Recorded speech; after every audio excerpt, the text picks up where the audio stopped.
some people feel that practice time should be divided up in I don't know, in percentages. I can give you some examples of how Olympic athletes are trained.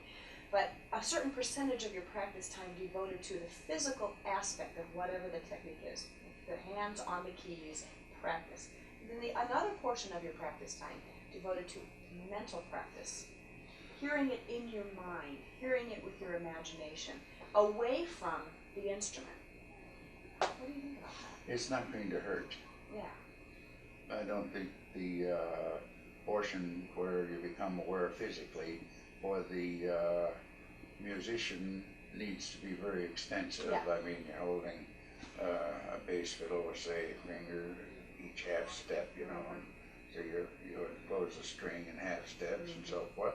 You get in front of the mirror, you examine this, and naturally you have to bring that into structure. The bow has to be parallel to the bridge and so forth. These should be taken care of and so forth. And these can be done in front of the mirror. It doesn't take a large percentage of time to do it, but it's something that should be done not a great deal at one time, but frequently. Frequently, so during the time, that it's being restored and referred to quite a number of times. But once the bow moves, then we have to begin to add, so you don't get into habits of mediocrity.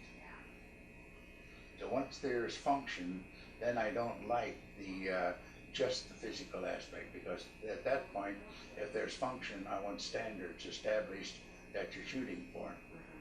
A human brain is easily competent to think of 2 or 3 items at the same time. You know, the genius level should up to 4 to 5 and so forth. But in other words, I would always ensure that anytime the bow moves, or if you're singing, that there is this thought, somebody is listening.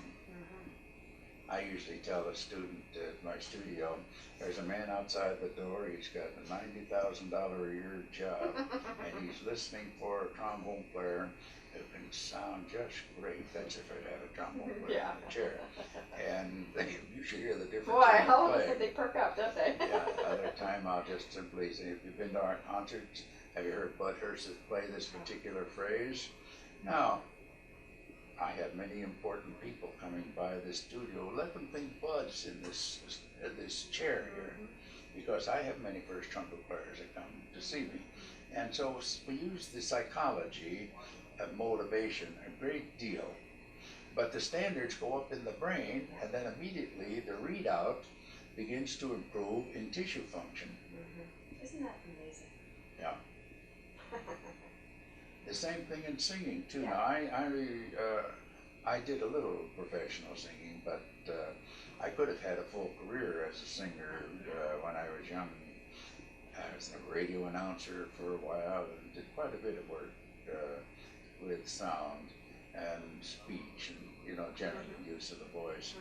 But it was such a fascinating subject, and I was so lousy at it at first because my teachers knew nothing about how to teach me. They really just practically ruined me, because they're handling me like anybody else. And here I'm a tuba player, and when you don't tell a tuba player, singer who plays an instrument line, support your tones and things, and getting me to get more and more physical all the time. Here I mean, when I resolve the problems myself by backing everything off and coming down in the scale of efforts, and me just making sure that I didn't use the air, that I had it there. The vocal cords were needed and so forth. But it wasn't hard to figure out once I knew the structures. Then I could have, kept on with it. But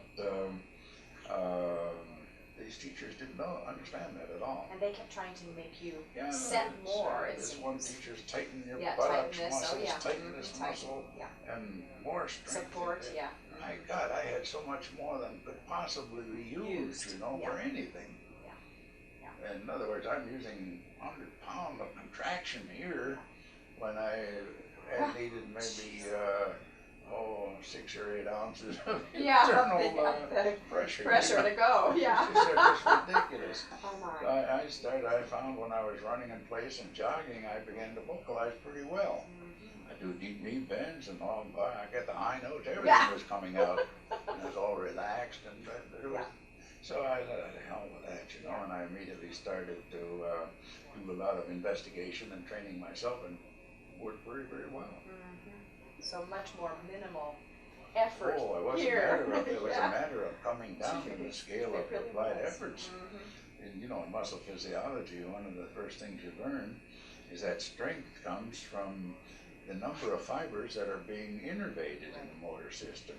Each fiber will have its maximal contracting power on innervation, and strength or weakness depends on how many fibers are contracted. And obviously, I was working hard, my goodness. And because, again, you know, when you talk to a young man coming in for lessons who doesn't play an instrument like that, and that's one thing. But you get somebody like myself that was already a very successful tuba player and used to hard work. It just was not a good combination.